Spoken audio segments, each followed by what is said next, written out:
राधे राधे दोस्तों, स्वागत है आप सबका आपके अपने YouTube channel bright future Hindi classes में। दोस्तों, आशा है कि आप सब अच्छे होंगे। मैं डेली आपके लिए 50 वस्तुनिष्ठ प्रश्न लेकर आती हूं जो कि हिंदी साहित्य से संबंधित हैं। अभी तक मैंने भक्तिकाल से संबंधित प्रश्न आपके लिए बनाए थे और अब आज से मैं रीतिकाल से संबंधित 50 वस्तुनिष्ठ प्रश्न लेकर आई हूँ। तो चलिए शुरू करते हैं आज की हमारी वीडियो। हमारा पहला प्रश्न है, आचार्य रामचंद्र शुक्ल ने रीतिकाल की समय सीमा कब से कब तक मानी है? इसके ऑप्शन देखिए, 1375 ईस्वी से 1700 विक्रमी, 1700 विक्रमी से 1900 विक्रमी, 1200 विक्रमी से 1400 विक्रमी, या फिर इनमें से कोई नहीं। तो जो इसका सही आंसर है वो है ऑप्शन नंबर बी, 1700 से 1900 विक्रमी संवत। हमारा अगला प्रश्न है, हिंदी के किस काल में लक्षण ग्रंथों का निर्माण हुआ? इसके ऑप्शन देखिए, आधुनिक काल, भक्ति काल, रीतिकाल या फिर आदिकाल। तो जो इसका सही आंसर है वो है ऑप्शन नंबर सी, रीतिकाल। हमारा अगला प्रश्न है, रीतिकाल को आचार्य विश्वनाथ प्रसाद मिश्र ने क्या नाम दिया है? इसके ऑप्शन देखिए, अलंकृत काल, रीतिबद्ध काल, मध्यकाल या फिर श्रृंगार काल। तो आचार्य विश्वनाथ प्रसाद मिश्र जी ने इसे दिया है ऑप्शन नंबर डी, श्रृंगार काल। हमारा अगला प्रश्न है, आचार्य शुक्ल ने रीतिकाल का प्रवर्तक किसे माना है? इसके ऑप्शन है केशव, चिंतामणि, मतीराम या फिर ग्वाल। तो जो शुक्ल जी ने रीतिकाल का प्रवर्तक माना है वो है ऑप्शन नंबर बी, चिंतामणि को। मेरा अगला प्रश्न है, इनमें से कौन सा कवि रीति मुक्त कवि नहीं है? इसके ऑप्शन है घनानंद, भूषण, बोधा या फिर आलम। तो देखिए, रीतिकाल को 3 भागों में बांटा गया है। पहला है रीतिबद्ध, दूसरा है रीति मुक्त और तीसरा है रीति सिद्ध। तो रीतिबद्ध में वे कवि आए जिन्होंने रीति के बंधन में बंध कर अपने काव्य ग्रंथों की रचना करी थी। तो इनमें जो प्रमुख जो कवि थे वो थे चिंतामणि, मतीराम, देव, जसवंत सिंह, कुलपति मिश्र, मंडन, सुरति मिश्र, सोमनाथ, भिखारी दास, दूल्हा, रघुनाथ, रसिक गोविंद, प्रताप सिंह और ग्वाल आदि कवि इसमें आए। दूसरा वर्ग है रीति मुक्त। इस वर्ग में वे कवि आए जो कि रीति के बंधन से पूर्णतः मुक्त थे। अर्थात क्या हुआ था, इन्होंने काव्य मतलब लक्षण ग्रंथों की रचना नहीं की थी। इसमें जो प्रमुख कवि थे वो कौन थे? घनानंद, बोधा, आलम, ठाकुर और द्विजदेव। हमारा जो तीसरा वर्ग था वो था रीति सिद्ध। इस वर्ग में वे कवि आए जिन्होंने रीति ग्रंथ तो नहीं लिखे लेकिन रीति की उन्हें क्या थी, भली भांति जानकारी थी। और इस वर्ग के जो प्रतिनिधि कवि थे वो बिहारी थे। इनके अलावा कौन थे? और विश्वनाथ प्रसाद मिश्र, मतीराम और आपके इसमें चंदन आदि कवि इसमें आए थे, रसलीन। तो जो ये प्रश्न है वो है कि इसमें रीति मुक्त कौन सा कवि नहीं है? देखिए, इसमें घनानंद, बोधा, आलम और भूषण ये ऑप्शन है। तो इसमें से जो घनानंद, बोधा और आलम हैं ये किस वर्ग के कवि हैं? रीति मुक्त के हैं। ये तीनों रीति मुक्त के हैं, लेकिन ऑप्शन नंबर बी जो भूषण है वो रीति मुक्त कवि नहीं है। हमारा अगला जो प्रश्न है वो है, रीतिकाल में वीर रस की रचना करने वाला कवि इनमें से कौन सा है? इसके ऑप्शन है मतीराम, बिहारी, चिंतामणि या फिर भूषण। तो जो इसका सही आंसर है वो है ऑप्शन नंबर डी, भूषण। हमारा अगला प्रश्न है, इनमें से रीति सिद्ध कवि कौन है? बिहारी, घनानंद, देव या फिर पद्माकर। तो रीति सिद्ध जो कवि है वो है ऑप्शन नंबर ए, बिहारी। हमारा अगला प्रश्न है, भाषा भूषण के रचयिता इनमें से कौन है? इसके ऑप्शन देखिए, देव, ग्वाल, जसवंत सिंह या फिर मतीराम। तो जो option number C, Jaswant Singh है वो भाषा भूषण के रचयिता हैं। हमारा अगला प्रश्न है, इनमें से रीतिकाल का कौन सा कवि प्रकृति चित्रण के लिए सुविख्यात है? इसके ऑप्शन देखिए, पद्माकर, भूषण, घनानंद या फिर सेनापति। तो जो प्रकृति चित्रण के लिए विश्व प्रसिद्ध रहे वो हैं ऑप्शन नंबर डी, सेनापति। हमारा अगला प्रश्न है, ललित ललाम के रचयिता का नाम बताइए। ऑप्शन देखिए, ग्वाल, सूदन, मतीराम या फिर पद्माकर। तो ललित ललाम किसकी है? Option number C, Matiram. मेरा अगला प्रश्न है, अमिय हलाहल रस भरे श्याम श्वेत रतनार यह पंक्ति किस कवि की है? इसके ऑप्शन हैं बिहारी, रसलीन, मतीराम, पद्माकर। और इसका आंसर है ऑप्शन नंबर बी, रसलीन। और ये प्रश्न एग्जाम की दृष्टि से मोस्ट इम्पोर्टेंट है। मेरा अगला प्रश्न है, कौन सा ग्रंथ कवि भूषण रचित नहीं है? इसके ऑप्शन हैं छत्र प्रकाश, शिवराज भूषण, छत्रसाल दशक या फिर शिवा बावनी। तो जो भूषण की रचना नहीं है वो है ऑप्शन नंबर ए, छत्र प्रकाश। छत्र प्रकाश लाल कवि की रचना है। मेरा अगला प्रश्न है, देव माया प्रपंच नाटक के रचयिता कौन है? इसके ऑप्शन है भूषण, देव, सूदन या फिर लाल कवि। तो जो इसका सही आंसर है वो है ऑप्शन नंबर बी, देव। मेरा अगला प्रश्न है, नैन नचाए कही मुस्काए लला फिर आयो खेलन होरी, यह पंक्ति किस कवि की है? इसके ऑप्शन देखिए, घनानंद, पद्माकर, मतीराम या फिर सेनापति। तो जो सही आंसर है वो है ऑप्शन नंबर बी, पद्माकर। और ये भी एग्जाम की दृष्टि से बहुत ज़्यादा इम्पोर्टेंट क्वेश्चन है। आप जितने भी ये इम्पोर्टेंट क्वेश्चन मैं बता रही हूँ उन्हें अपनी आप नोट्स बना सकते हैं। ये आपके बहुत ज़्यादा एग्ज़ाम में हेल्प करेंगे, आपकी जो नोट्स अभी बनेंगे। मेरा अगला जो प्रश्न है वो है, सूची 1 को सूची 2 से मिलान करना है। अब इसमें एक जगह आपको कवि का नाम दिया है और दूसरी जगह उनकी रचनाएं हैं। तो ग्वाल कवि की जो रचना है वो क्या है? ग्वाल कवि की है हमीर हट। पद्माकर की क्या है? जगत विनोद। पद्माकर की है जगत विनोद। बोधा की है विरह बारिश। और देव की है भाव विलास। तो जो हमारा कोड बैठकर आता है वो है B A D C. BADC। चलिए देखते हैं कौन से उसमें है ये। BADC, option number C. मेरा अगला प्रश्न है, भवानी विलास किस कवि की रचना है? इसके ऑप्शन हैं देव, द्विजदेव, कुलपति मिश्र या फिर चिंतामणि। तो देखिए इसका जो सही आंसर है वो है ऑप्शन नंबर ए, देव। मेरा अगला प्रश्न है, इसमें से कौन सी रचना केशवदास की नहीं है? कवि प्रिया, रसिक प्रिया, रामचंद्रिका या फिर रस रहस्य।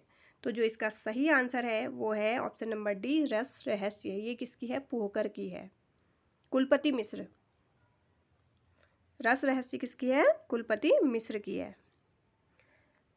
मेरा अगला प्रश्न है, जन्म ग्वालियर जानिए मथुरा बसी ससुराल, यह पंक्ति किस कवि के विषय में है?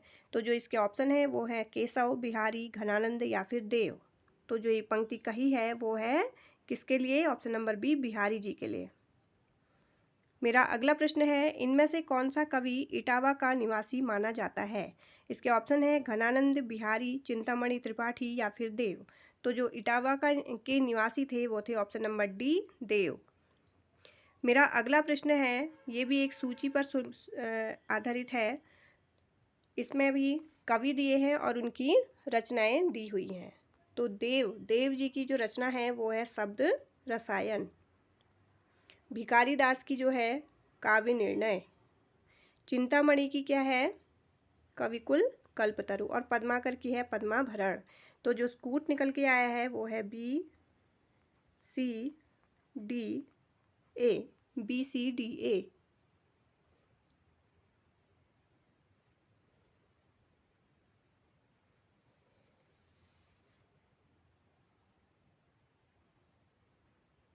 इसका सही आंसर है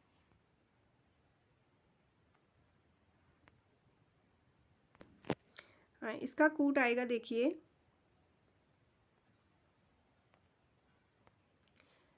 इसका कूट आएगा। देखिए देव की क्या बताई मैंने? शब्द रसायन। देव की आएगी शब्द रसायन। भिखारी दास की है काव्य निर्णय। चिंतामणि की कवि कुल कल्पतरु और पद्माकर की है पद्माभरण। तो इसका जो कूट है वो है BCDA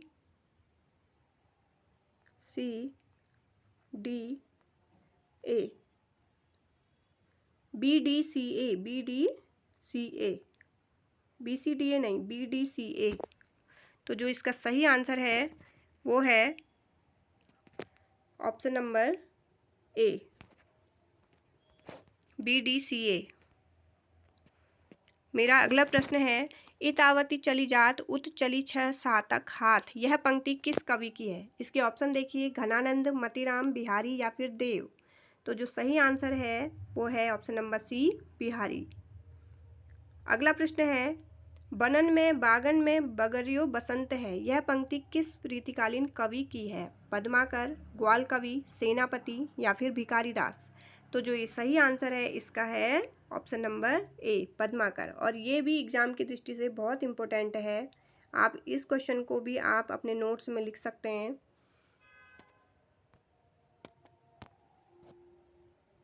अगला प्रश्न है,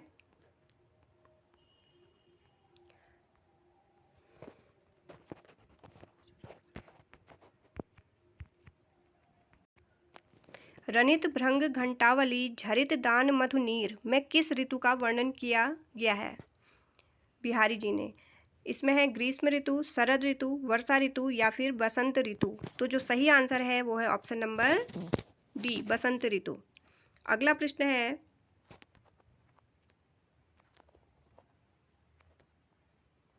भाषा के लक्षक एवं व्यंजक बल की सीमा कहाँ तक है, इसकी पूरी परख इन्हीं को थी। आचार्य शुक्ल ने इस कथन में इन्हीं शब्द किस कवि के लिए प्रयुक्त किया है? तो जो सही इसके ऑप्शन है वो है बिहारी, घनानंद, पद्माकर या फिर सेनापति। तो जो सही आंसर है वो है ऑप्शन नंबर बी, घनानंद। और ये क्वेश्चन भी बहुत बार एग्जाम में पूछा जाता है, आप इसे भी नोट डाउन कर सकते हैं, इम्पोर्टेंट क्वेश्चन है ये। हमारा अगला प्रश्न है, प्रेम मार्ग का ऐसा धीर पथिक और जवां दानी का ऐसा ताव रखने वाला ब्रजभाषा का दूसरा कवि नहीं हुआ, यह कथन किस आलोचक का है? इसके ऑप्शन देखिए, डॉक्टर नगेंद्र, आचार्य विश्वनाथ प्रसाद मिश्र, लाला भगवान दास और आचार्य रामचंद्र शुक्ल। तो ये कथन जो है वो किस आलोचक का है? Option number D, Ramchandra Shukla का। हमारा अगला प्रश्न है, अति सुनो स्नेह को मारक है जो नेक सयापन बांक नहीं, यह पंक्ति किस कवि की है? इसके ऑप्शन है पद्माकर, मतीराम, ग्वाल कवि या फिर घनानंद। तो जो सही आंसर है वो है ऑप्शन नंबर डी, घनानंद। हमारा अगला प्रश्न है, यह प्रेम को पंथ कराल महा तरवारी की धार पे धावनो है, इस पंक्ति के रचयिता कौन है? घनानंद, आलम, बोधा या फिर ठाकुर। ये प्रश्न भी बहुत बार आ चुका है, तो इसका आंसर है ऑप्शन नंबर सी, बोधा। अगला प्रश्न है, रसराज और ललित लाम ग्रंथों के रचयिता कवि का नाम बताइए। ऑप्शन है मतीराम, पद्माकर, सेनापति या फिर जसवंत। तो जो इसका सही आंसर है वो है ऑप्शन नंबर ए, मतीराम। हमारा अगला प्रश्न है, ऊंचे घोर मंदिर के अंदर रहनवारी ऊंचे घोर मंदिर के अंदर रहती है, यह पंक्ति किस कवि की है? ऑप्शन देखिए, पद्माकर, सूदन, भूषण या फिर चिंतामणि। तो जो सही आंसर है वो है ऑप्शन नंबर सी, भूषण। हमारा अगला प्रश्न है, किस कवि की पालकी में बुंदेलखंड के एक शासक ने अपना कंधा लगाया था? तो ऑप्शन देखिए, पद्माकर, सेनापति, देव या फिर भूषण। तो आंसर है इसका ऑप्शन डी, भूषण। हमारा अगला प्रश्न है, शिवराज भूषण में अलंकारों की संख्या कितनी है?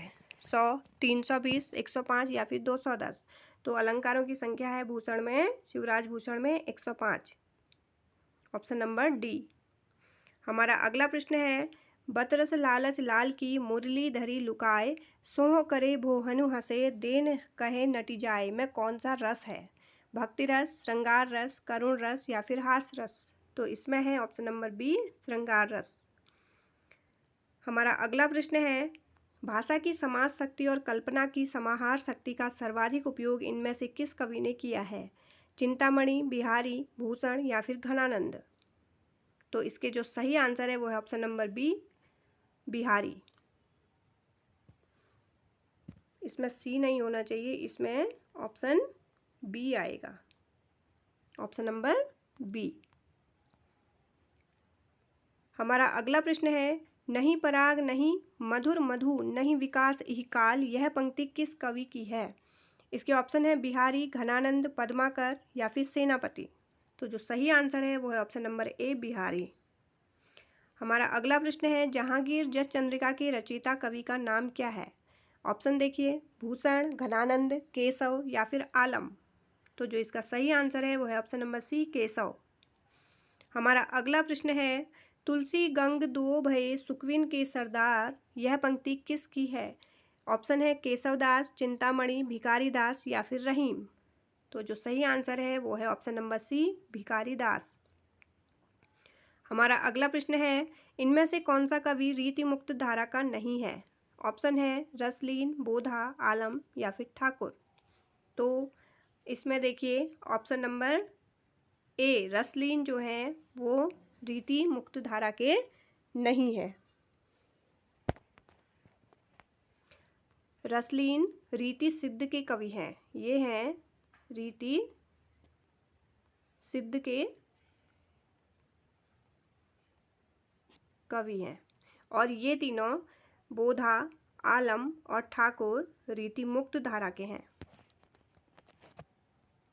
हमारा अगला प्रश्न है, जगत विनोद के रचयिता कवि कौन है? देव, मतीराम, भूषण या फिर पद्माकर। तो इसका जो सही आंसर है वो है option number D, Padmakar.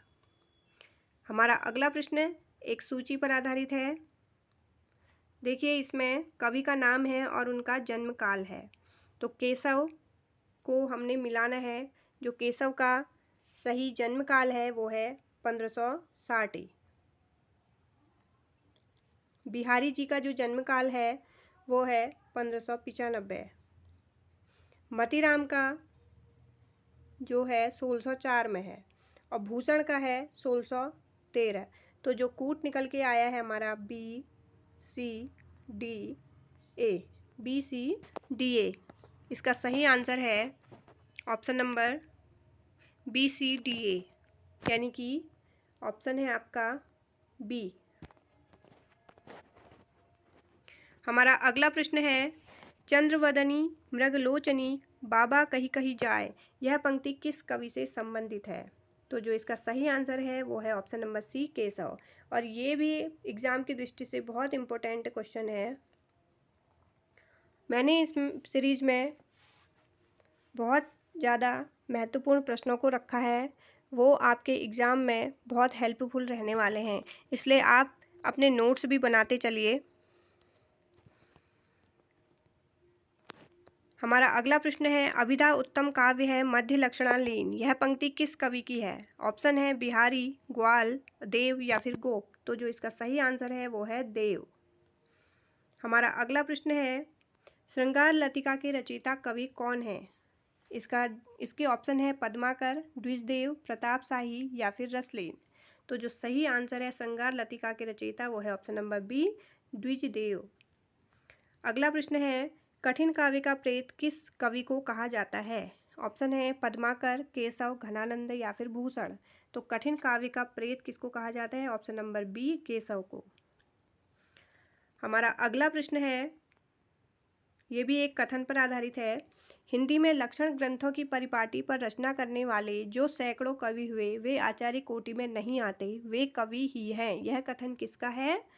Option है डॉक्टर नगेंद्र, आचार्य हजारी प्रसाद द्विवेदी, आचार्य रामचंद्र शुक्ल, आचार्य श्याम सुंदर दास। तो जो सही आंसर है वो है ऑप्शन नंबर सी, रामचंद्र शुक्ल। और ये भी बहुत महत्वपूर्ण प्रश्न है।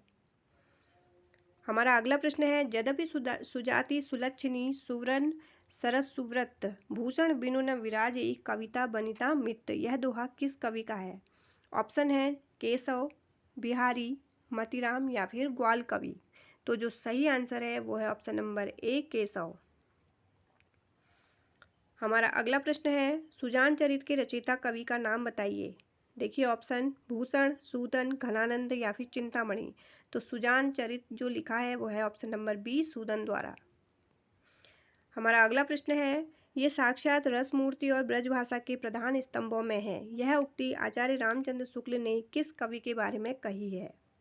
तो जो एक कथन कहा है उन्होंने ऑप्शन नंबर डी, घनानंद के बारे में।